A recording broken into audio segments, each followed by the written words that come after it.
धर्म प्रेमी भाइयों एवं सुशील बहनों, हमारे 24वें तीर्थंकर भगवान महावीर स्वामी इस धरती पर विचरण कर रहे थे। बात है आज से 2500 वर्ष पूर्व की। भगवान महावीर स्वामी विचरण कर रहे थे और विचरण करते करते ग्रामानुग्राम विचरण करते हुए भव्य जीवों को प्रतिबोध देते हुए भगवान महावीर स्वामी का पधारना कौशाम्बी नगरी में हुआ। कौन सी नगरी है? कौशाम्बी नगरी में भगवान पधारे और वहाँ पे क्या हो गया? समवशरण लग गया। वहाँ पे क्या हो गया? प्रवचन सभा की रचना हुई। समवशरण यानी क्या? तीर्थंकर की जो प्रवचन सभा होती है उसे समवशरण कहा जाता है। वहाँ पे देवी देवता मनुष्य तिर्यंच सभी प्राणी वहाँ पे क्या होते हैं? प्रवचन सुनने के लिए आते हैं। और भगवान 34 अतिशय और 35 वाणी के क्या होते हैं? धनी होते हैं। उसके कारण जो भी वहाँ समवशरण में आता है, चाहे देवी देवता हो, चाहे तिर्यंच हो, चाहे मनुष्य हो, सभी को अपनी अपनी भाषा में क्या हो जाता है? समझ में आ जाता है। हमें प्रश्न पड़ेगा कि अरे भगवान तो एक ही वाणी में बोल रहे हैं और लोगों को अलग अलग कैसे समझ में आ रहा है। तो आजकल वैज्ञानिकों ने ऐसे यंत्रों का आविष्कार किया है। जब बड़े बड़े सेमिनार होते हैं विश्व में, जब वैश्विक संगठन में जब बड़े बड़े सेमिनार होते हैं तो वहाँ पे एक बड़ा सारा हॉल होता है। उसमें अलग अलग चेयर लगी हुई रहती है और वहाँ पे हर एक के आगे एक मशीन लगी हुई रहती है। और उस मशीन में यहाँ से व्यक्ति अगर इंग्लिश में बोल रहा है परंतु सामने एक जर्मन व्यक्ति बैठा है, सामने एक जापानी बैठा है, एक चीनी बैठा है, तो उनको उनकी भाषा में क्या हो जाता है?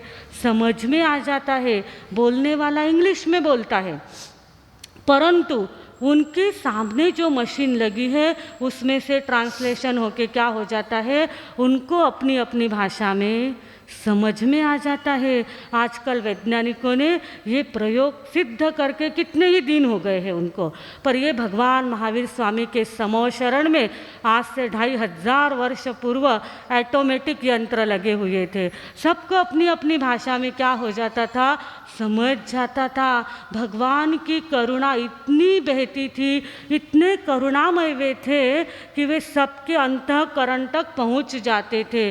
उनके जो वाइब्रेशंस थे, उनकी जो तरंगे थी, वो हर एक प्राणी के अंतरंग तक पहुंच जाती थी और वो प्राणी अपनी अपनी भाषा में समझ जाता था। इस तरह से इतनी सुंदर समवशरण की रचना हुई थी। और वो समवशरण में जब भगवान की वाणी बरस रही थी तो सब उस अमृत वाणी का क्या कर रहे थे? पान कर रहे थे। और जैसे ही भगवान की वो वाणी पूर्ण हुई तो उसके बाद एक तत्वज्ञ श्राविका थी। कौन थी? एक तत्वज्ञ श्राविका थी। उस नगरी के राजा जो शतानिक थे उनकी बहन का नाम था जयंती श्राविका। जयंती श्राविका भगवान की प्रमुख श्राविका थी। और जैसे ही प्रवचन पूर्ण हुआ तो जयंती श्राविका ने एक प्रश्न भगवान महावीर स्वामी से पूछा। भगवान को उसने प्रश्न पूछा कि हे भगवान, जीव का जागना अच्छा है कि सोना अच्छा है? क्या प्रश्न पूछा? हे भगवान, जो जीव है उसका जागना अच्छा है कि सोना अच्छा है? आप कहेंगे मासा कितना सीधा सा सवाल है ना भैया? हमारे चंगेड़िया जी भी कह देंगे कि मासा जागना अच्छा है ना भैया? बहनें क्या कहेगी? सोना अच्छा है कि जागना अच्छा है? क्या अच्छा है? आप भी जवाब दे सकते हैं ना। क्या अच्छा है? जागना अच्छा है। हमारे जवाब तो बहुत सीधे सरल होते हैं। 2 और 2 कितने? 4। पर वो वहाँ पे पूछने वाले भी विशेष और जवाब देने वाले भी विशेष थे। जैसे ही जयंती श्राविका का प्रश्न हुआ कि भगवान जागना अच्छा है कि सोना अच्छा है, तो तुरंत भगवान ने जवाब दिया। भगवती सूत्र के अंदर इसका वर्णन आता है। तब भगवान ने कहा कि अत्थे गय्याणम जीवाणम सुतत्तम साहु और अत्थे गय्याणम जीवाणम जागरियत्तम साहु। हे जयंती, कुछ जीवों का जागना अच्छा है। क्या कहा? कुछ जीवों का जागना अच्छा है और कुछ जीवों का सोते ही रहना अच्छा है। जयंती श्राविका ने आगे पूछा, भगवान कैसे? ये आपने बता दिया कि किसी व्यक्ति का सोना अच्छा है और किसी का जागना अच्छा है, पर किसका जागना अच्छा है और किसका सोना अच्छा है? तो भगवान ने कहा कि जो धर्मी व्यक्ति है, जो धर्मी व्यक्ति है उसका जागना अच्छा है, उसका जागृत रहना अच्छा है, उसका जागते रहना अच्छा है। परंतु जो अधर्मी व्यक्ति है, जो अधर्मी व्यक्ति है, जो अधर्म में लगा हुआ है, पाप कर्म में लगा हुआ है, जो उठने के बाद हिंसा ही करने वाला है, जो जागने के बाद चोरी ही करने वाला है, जो जागने के बाद अन्याय अत्याचार ही करने वाला है, ऐसे व्यक्ति का तो क्या है? सोना अच्छा है। वो जितना सोता रहेगा उतने दूसरे जीवों को क्या मिलेगी? शांति मिलेगी। इसलिए भगवान ने क्या जवाब दिया कि जो धर्मी व्यक्ति है उनका जागना अच्छा है और जो अधर्मी व्यक्ति है उनका सोना। अपने को क्या लगता है? सोना अच्छा लगता है ना? दिन भर थके भागे सब कुछ हो गया, फिर रात को घर पे जाके क्या होता है? कधी एकदा सुवान कधी नहीं हिसो हुई जावे। आणि रात को जब हम सो जाते हैं, गहरी नींद में चले जाते हैं और मीठे मीठे गहरे गहरे स्वप्न आने लग जाते हैं। ऐसी ठंडी ठंडी हवा चलती है और हमको मीठी मीठी नींद आने लग जाती है। और जब मीठी मीठी नींद आती है, गहरे गहरे स्वप्न आते हैं, उस समय चोरों की बन जाती है। चोर कब चोरी करता है? जब आपको गहरी नींद लग जाती है, तब आपके घर में क्या हो जाती है? होनी है तो कब हो जाएगी? आधी रात के समय चोरी हो जाती है। तो इस तरह से लोग क्या है, लोगों को सोना अच्छा लगता है, सुबह जागना अच्छा नहीं लगता है। जैसे ही लाइट का ज़माना आया है तो रात में क्या हो गया है? दिन हो गया है। रात में क्या हो गया है? दिन हो गया है। हमारी युवा पीढ़ी है रात को 12-12 बजे तक, 2-2 बजे तक, 3-3 बजे तक जागती है, व्हाट्सएप देखती है, यूट्यूब देखती है, फेसबुक देखती है, मित्रों को क्या करती है? मैसेज भेजती रहती है। 12, 1, 2 कब बज जाते हैं पता ही चलता नहीं है। और सवेरे उठने की तो फिर इच्छा होगी क्या?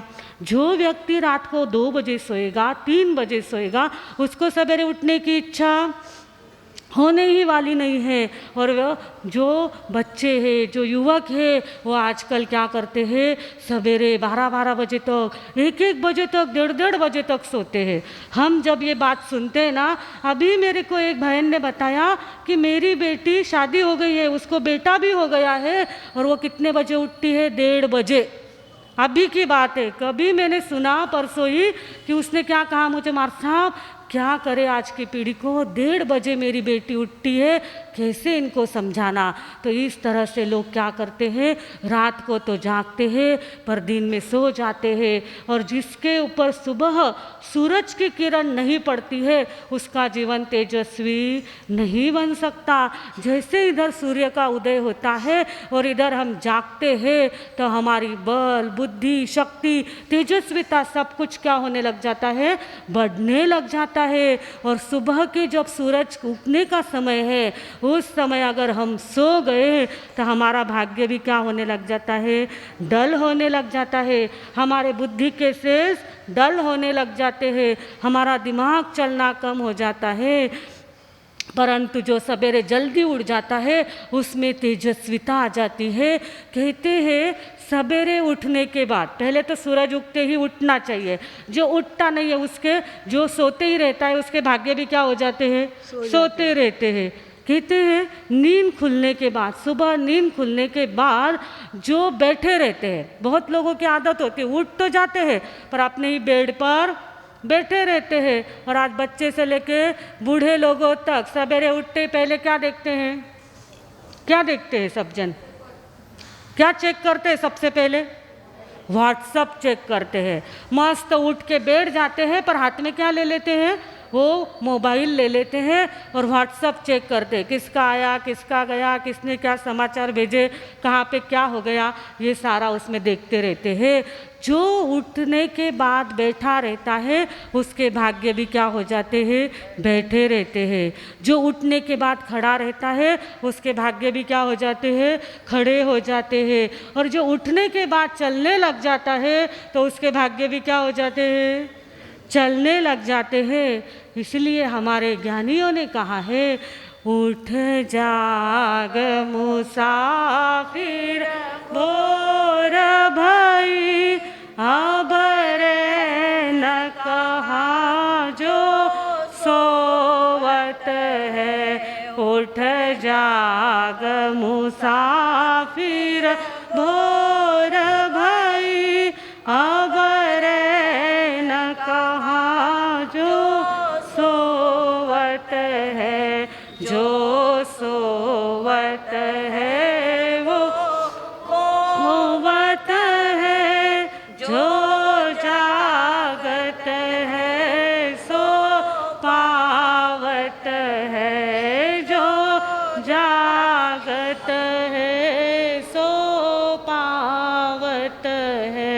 सुख नींद से आँखिया खोल जरा, सुख नींद आँखिया खोल जरा, और परम पिता का ध्यान लगा, और परम पिता का ध्यान लगा।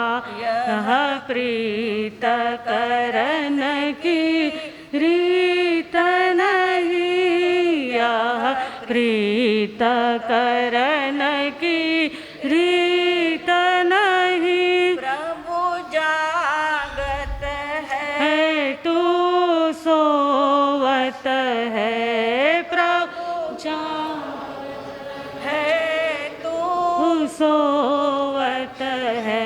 जो सोवत है वो खोवत है, जो सोवत है वो खोवत है। जो जागत है सो पावत है, जो जागत है सो पावत है। सच बात है ना कि जो जागते रहता है ना उसी को कुछ चीज़ की प्राप्ति होती रहती है। हमारे यहाँ पे निद्रा भी कितने प्रकार की बताई है?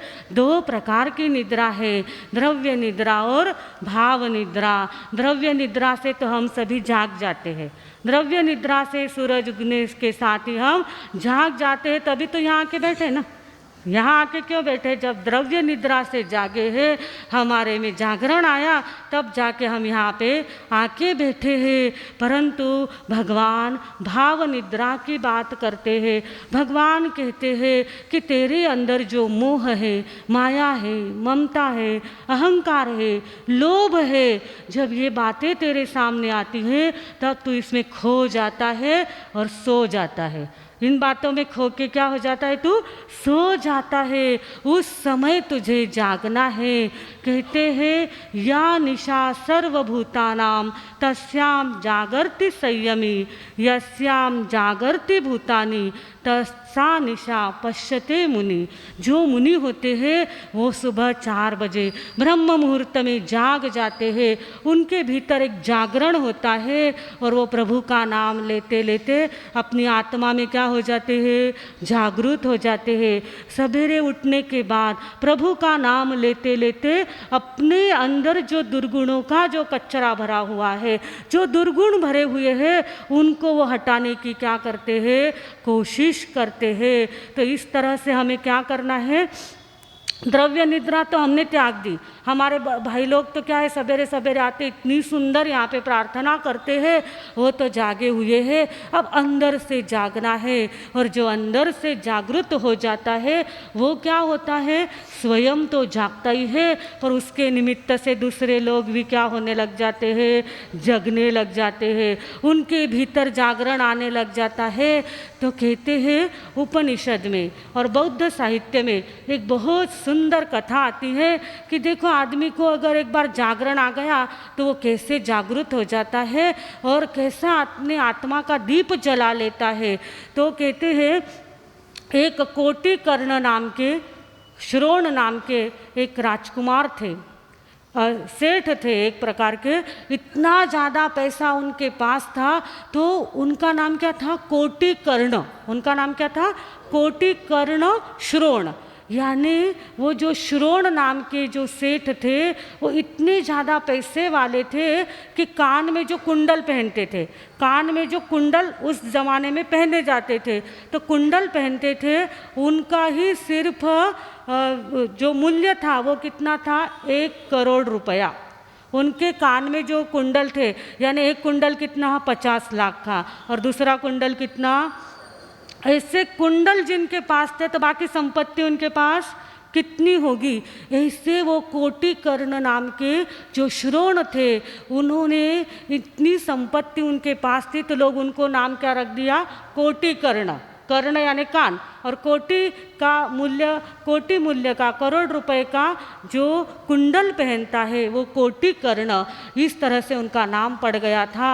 और ये कोटि कर्ण, इतना बड़ा इसका व्यापार था, इतना बड़ा धंधा चलता था, और इतने घर कोठी आलीशान थे उनके। पर एक दिन जिनके पास बहुत हो जाता है ना, तो उनको एकदम उसकी निसारता और अशरणता ध्यान में आ जाती है। तो कोटि कर्ण को भी क्या हो गया, एक दिन इन सब धन वैभव का एक दिन क्या हो गया, उनको इन सब का वैराग्य आ गया, और उन्होंने अपने पूरे परिवार को छोड़ के, धन माल को छोड़ के, वो तो क्या हो गए, उन्होंने दीक्षा ले ली।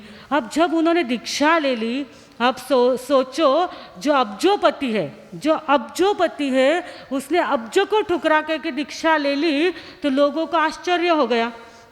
यहाँ तो अपन तरसते हैं, 1 करोड़ मिल जाए, 2 करोड़ मिल जाए, उसके लिए अपन तरसते हैं। और उन्होंने तो क्या कर दिया, करोड़ों को छोड़ के उन्होंने क्या कर ली, दीक्षा ले ली। तो सब तरफ उनकी चर्चा हो गई, सब तरफ चर्चा हो गई कि अरे करोड़ों का धन छोड़ के दीक्षा ले ली, करोड़ों का छोड़ के दीक्षा ले ली, तो इसको उसके आगे का क्या मिल गया है, उस करोड़ के आगे का इसको क्या मिल गया है, वो देखने जाना चाहिए। तो जहाँ पर भी वे जाते, लोगों की भीड़ लग जाती, उनको देखने के लिए, उनका प्रवचन सुनने के लिए लोग भीड़ करते, इतनी भीड़ जमा हो जाती उनके पास, और वो दिन भर प्रवचन करते रहते और लोगों को जगाते रहते, लोगों को क्या कहते रहते, जागो, जागते रहो, जागो, छोड़ो सब ये, ऐसे उनको जगाते रहते। एक बार वो श्रावस्ती नगरी में पहुँचे, तो वहाँ भी लोगों का जमघट लग गया। इतने लोग उनका प्रवचन सुनने के लिए आ रहे थे और भीड़ लगी हुई थी। तो उस भीड़ में एक श्राविका बैठी थी, जिसे धर्म बहुत अच्छा लगता था, वो भी अब्जोपति थी। वो भी कैसी थी, अब्जोपति थी, पर धर्म अच्छा लगने लग गया तो धन पीछे छूट गया। वो भी प्रवचन सुनने के लिए वहाँ बैठी हुई थी, और सवेरे से लेके शाम तक वो प्रवचन की धारा चल रही थी, वैराग्य की बातें चल रही थी। तो उसको भी वहाँ से उठने का मन नहीं हुआ। और जैसे ही शाम का समय हुआ, तो उसके साथ एक दासी आई हुई थी। तो उसने कहा कि देख, ये प्रवचन सुनने में मुझे इतना अच्छा लग रहा है, तो तू क्या कर, मैं तो अभी घर नहीं आ सकती, मेरे को ये अच्छा लग रहा है, मैं ये प्रवचन ही सुनूंगी, परंतु तू घर पे जा, तू घर जा और घर पे दिया लगा के आ। क्योंकि शाम का समय हो गया है, दिया लगाना ज़रूरी है, तो घर पे जा। तो उसने दासी को घर पे भेजा तो उसने क्या देखा कि घर में चोर घुसे हुए हैं। घर में क्या है, दासी ने क्या देखा, घर में चोर घुसे हुए हैं, सेंध लगी हुई है और जो चोर अंदर है ना वो सारा धन माल रोकड़ इकट्ठी कर रहे हैं और गठरियाँ बांध रहे हैं। वो तो एकदम से वापस क्या हो गई, घर के अंदर गई नहीं, वो बाहर से ही क्या हो गई, वापस उधर जहाँ प्रवचन चल रहा था वहाँ गई। तो ये जब जाने लग गई तो चोरों का जो सरदार था वो भी उसने देखा कि अरे ये दासी आई और ये वापस जा रही है, ये कहाँ जा रही है, किसको क्या समाचार दे रही है। तो चोर भी क्या हो गया उसके पीछे, जो सरदार था। बाकी चोर तो चोरी कर रहे थे पर चोरों का सरदार उस दासी के पीछे पीछे उस प्रवचन हॉल में पहुंच गया। और पहुंचने के बाद दासी ने जाके अपनी जो ये थी मालकिन थी उसको कहा कि मालकिन गजब हो गया, घर में तो चोरी हो रही है और सारा धन माल चोर चुरा के लेके जा रहे हैं। तो वो तो इतने वैराग्य के रंग में डूबी हुई थी, इतनी अध्यात्म में उतर गई थी कि उसने दासी को धीमे स्वर में कहा कि अरे ले जाने दे उनको। क्या कहा, ले जाने दे उनको, मेरे को कोई फर्क नहीं पड़ता है, वो सब नकली है। क्या कहा, वो सब नकली है। नकली नहीं था, असली था। और उस समय का सोना था, इस समय का भी नहीं, 24 अन 22 अन नहीं, 1 ग्राम भी नहीं, उस समय का सोना, प्योर सोना। बोले जाने दे, ले जाना है ना उनको, ले जाने दे, सब नकली है। इतने दिन में उनको असली मान के बैठी थी, पर जैसे इनका प्रवचन सुना तो अंदर से सब मोह माया रंग राग ये सब रंग उतर गया है और असली सोना यहाँ पे मिल रहा है। क्या कहा, असली सोना यहाँ पे मिल रहा है, उसको तो मैं ग्रहण कर रही हूँ। नकली जाए तो भले ही चले जाए, परंतु हमारा क्या होता है, एक सोने की अंगूठी गुम हो गई हमारी, एक सोने की छोटी सी अंगूठी गुम हो गई, उसमें हीरा जड़ा हुआ था, तुरंत अंदर में क्या हो जाता है, तड़फड़ाहट हो जाती है। अंगूठी चली गई, अंगूठी चली गई, वहाँ करोड़ों का सोना जा रहा है, फिर भी मालकिन को कोई फर्क नहीं पड़ा। उसने कहा असली धन तो यहाँ मिल रहा है, नकली को जाना हो तो जाने दे। ये बात किसने सुनी, उस चोर ने सुनी। ये बात किसने सुनी, चोर के सरदार ने सुनी। अरे वो सब नकली है और असली यहाँ पे है। अरे मैं भी क्या है भ्रम में था, ये क्या असली है यहाँ पे, मुझे सुनना चाहिए। वो चोर का सरदार भी वहाँ पे रुक गया और वो जो श्रोण थे, वो जो वैराग्य की बातें कह रहे थे, वो चोर ने भी सुनी, वो चोर ने भी सुनी। और एकदम से उनके अंतर का दरवाज़ा खुल गया और खुलते ही उसको भी ध्यान में आ गया कि वो सब नकली है और असली सिर्फ यहाँ पर है। उसने तो जल्दी जल्दी वो उधर गया जहाँ पे बाकी साथीदार वो धन माल की पोटली बांध रहे थे ना, वो जल्दी जल्दी वहाँ पे गया और कहा कि अरे छोड़ो, ये सबको यहीं पे छोड़ो और चलो मेरे साथ, वहाँ पे असली सोना मिल रहा है, चलो मेरे साथ। और सबको धन माल को, करोड़ों की संपत्ति को वहीं पे उन्होंने छोड़ दिया और कहाँ पे आ गए, उस उपवन में आए जहाँ पे प्रवचन की धारा चल रही थी। और वहाँ आके जब उन चोरों के सरदार ने तो सुना, पर बाकी चोरों ने जब सुना तो उनके अंदर भी वैराग्य का दीप जल गया, उनका आत्मदीप भी जल गया। सब ने हमेशा के लिए चोरी का त्याग कर दिया और वो भी उनके साथ क्या हो गए, सन्यासी हो गए, दीक्षित हो गए। इसलिए कहते हैं कि जो व्यक्ति एक जागृत हो जाता है, एक व्यक्ति भी अगर जागृत हो जाता है, वो अगर उसके आत्मा का दीप जल जाता है तो दीप से दीप जले, दीप से दीप जल जाते हैं। इसके लिए जागरण महत्व का होता है, सोना महत्व का नहीं होता है। वैसे भी सोना और वैसे भी सोना महत्व का नहीं होता है। जब आत्मा का असली धन मिल जाता है तो बाकी सारे सुवर्ण उसके आगे फीके पड़ जाते हैं। परंतु अभी हम मोह निद्रा में है, भाव निद्रा में है। इसके लिए हमको धन अच्छा लगता है, परिवार अच्छा लगता है, करोड़ रुपए जब आते हैं ना अपने पास, करोड़ों का धन जब अपने पास आता है तो अंदर में आनंद की अनुभूति होती है, ये भी होती है और होनी भी चाहिए कि धन भी महत्व का है, परंतु जब आत्मधन मिल जाता है तो बाहर का धन अपने आप छूट जाता है। और इसी आत्मधन को प्राप्त करने के लिए चातुर्मास का पर्व है। जिन वाणी श्रवण का योग है और हमारे भाग्य से हमारे बीच में कौन विराजमान है? संस्कार भारती वाणी भूषण, जन जन को जगाने वाले जैसे हमारे बड़े महासती जी यहाँ पर विराजमान हैं। तो आइए अब हम सब उनकी अमृत वाणी का पान करेंगे। इतना ही बोल के अब मैं विराम लेती हूँ। ओम शांति।